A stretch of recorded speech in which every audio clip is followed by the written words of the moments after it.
को बदनाम करने के लिए, यानी राज्य का अपमान कैसा हो, इससे कभी ये चीजें मैं देख के ताज्जुब करता हूं कि इसको यहां पर कैसे वो किया जाता है। संभवतः उन्नाव की घटना हम अभी भूले नहीं होंगे। सपा नेता के प्लाट में गड़ी मिली दलित लड़की की लाश, ये सच था ना, उन्नाव तो ही बगल में है। और ये उन्नाव के अंदर समाजवादी पार्टी के नेता के प्लॉट में उनके द्वारा इस घटना को अंजाम देने की बात सामने आई थी। ललितपुर में एक नाबालिग बालिका के साथ एसपी नेता के द्वारा दुष्कर्म की बात सामने आने पर फिर उसकी गिरफ्तारी भी हुई। ये बात भी सबके सामने है। यही नहीं,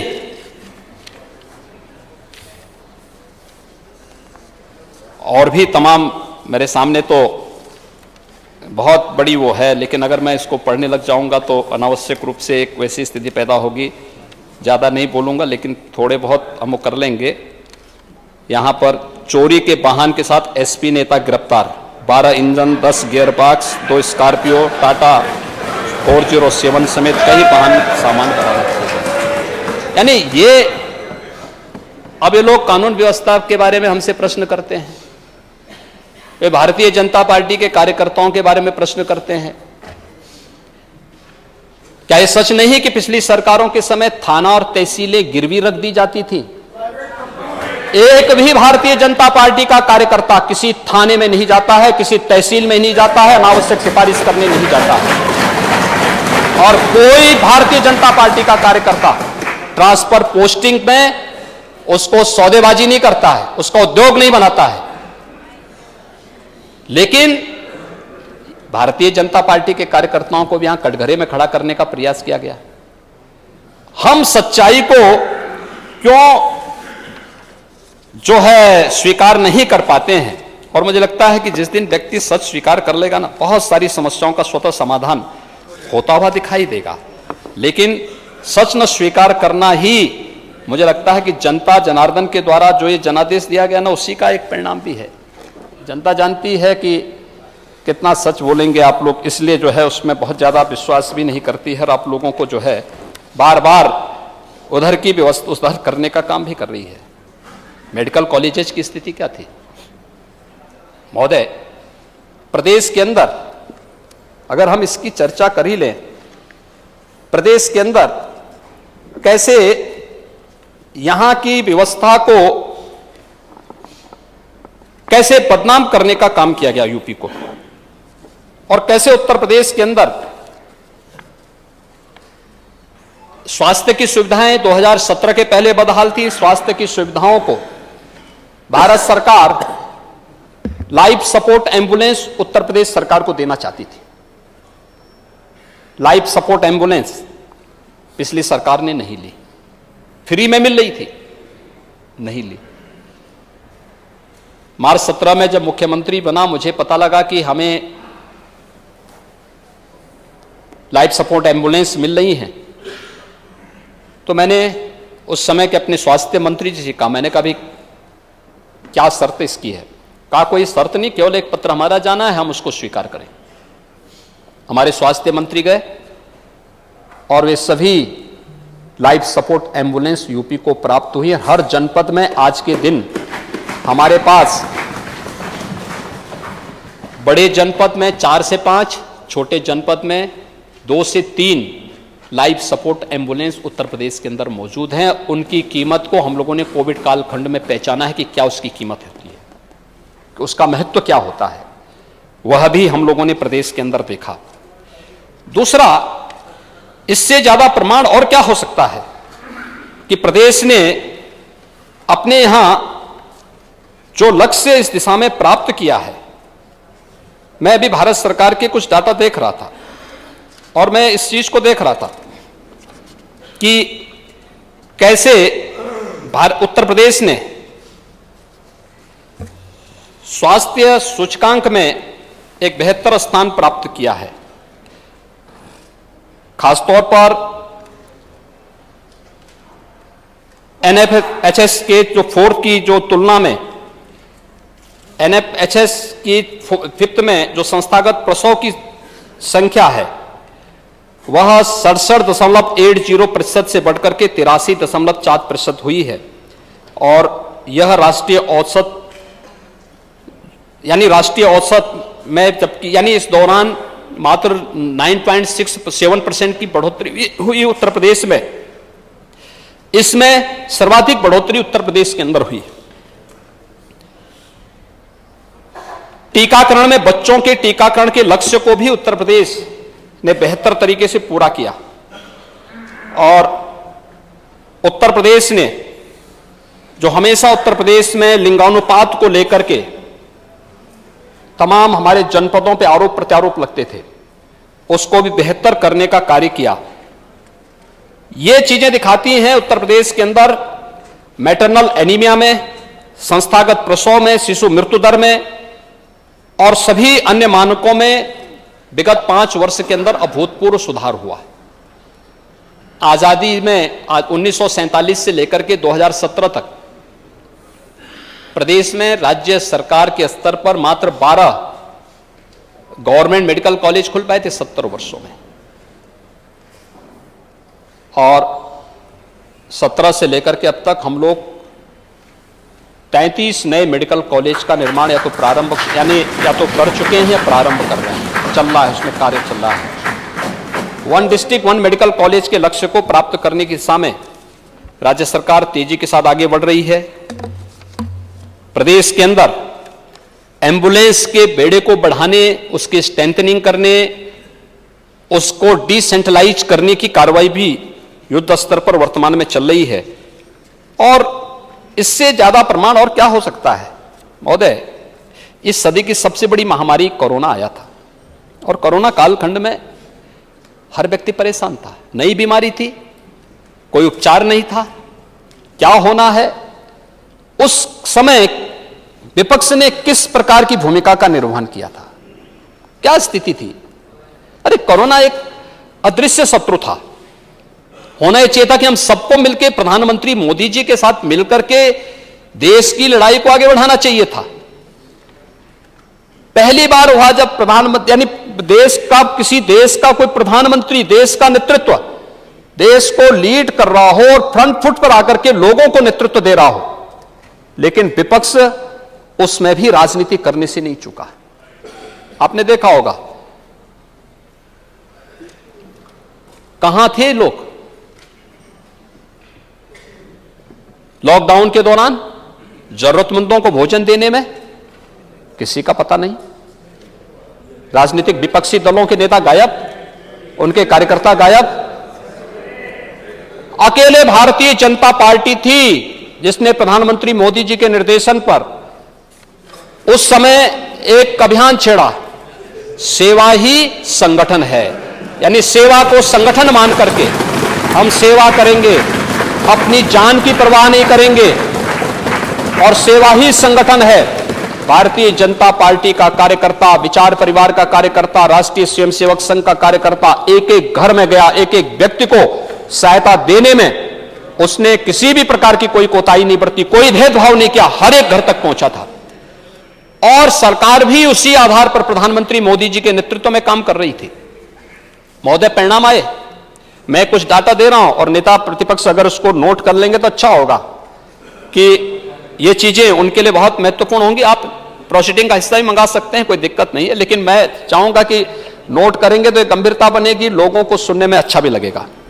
देखिए, उत्तर प्रदेश की आबादी 25 करोड़ है। आज कुल एक्टिव केस कोविड के आए हैं 127। अब तक उत्तर प्रदेश में कुल रिकवरी हुई है 20,54,935 की, यानी इतने लोग ठीक होकर के कोविड से मुक्त हो चुके हैं, उनको कोरोना नहीं है। कुल मृत्यु हुई है, यानी हमारा जो रिकवरी रेट है वह है 98.8%। कुल मृत्यु 23,519 की पिछले 2 साल से अधिक समय में, मार्च 2020 से लेकर के अब तक। कुल टेस्ट हम लोगों ने किए हैं 11,40,53,968 की। कुल टीकाकरण हम लोगों ने इस दौरान किए हैं वो 32,55,73,442 वैक्सीन भी उपलब्ध करवाए हैं। और आरटीपीसीआर की जो लैब्स स्थापित की है वो 209 लैब्स इस दौरान प्रदेश के अंदर हम लोगों ने स्थापित की है। आज हम 4 लाख टेस्ट पर डे करने की क्षमता रखते हैं।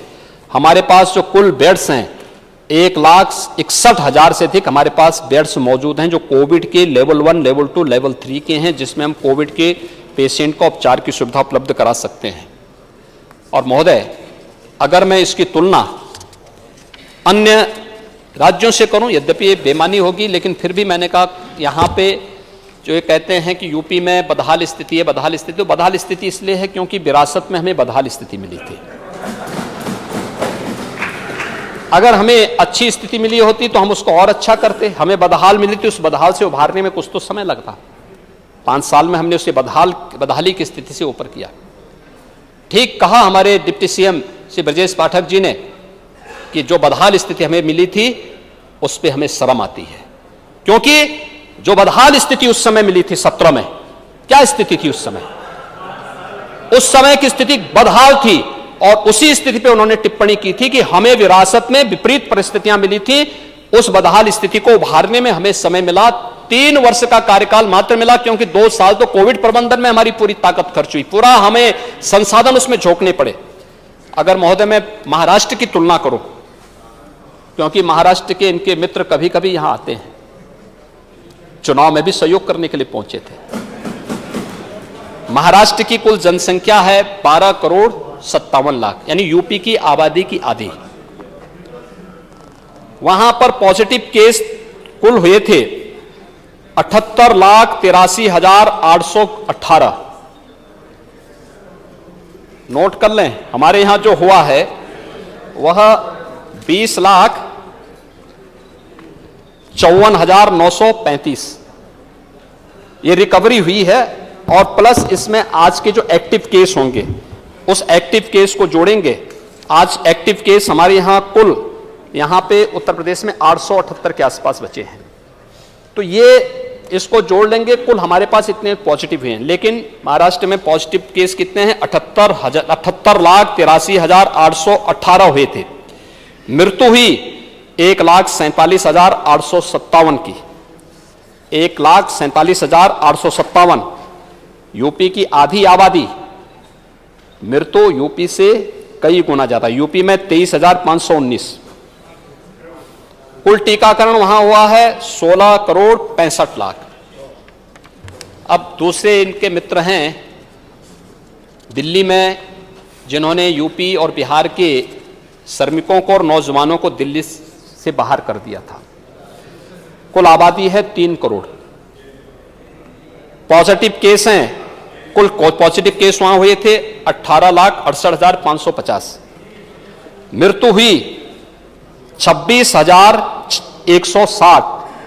26,160। और टीकाकरण हुआ है 3,41,60,000।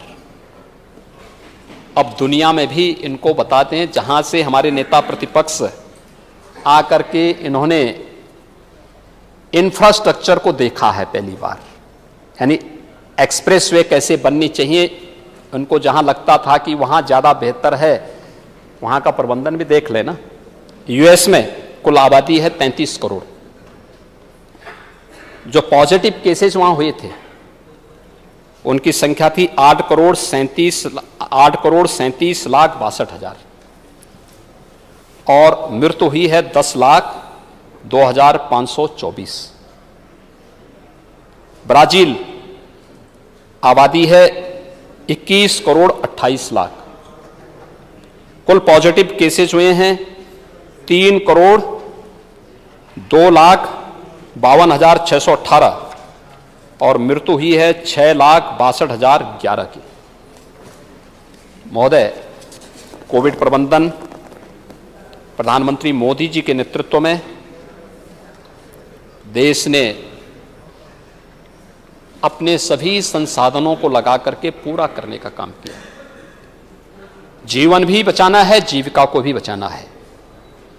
और जीवन और जीविका को बचाने के लिए उत्तर प्रदेश की हमारी टीम ने उस समय जो परिणाम दिए, सर्वत्र उसकी सराहना हुई। हमारे पास जो संसाधन थे, उन संसाधनों का बेहतर उपयोग किया गया। हम लोगों ने अपने स्तर पर पूरे प्रयास किए। हर स्तर पर एक एक व्यक्ति हमारे लिए अमूल्य था। आवश्यकता पड़ी, हम फील्ड में निकले, कहीं कोई कोताही नहीं बरती।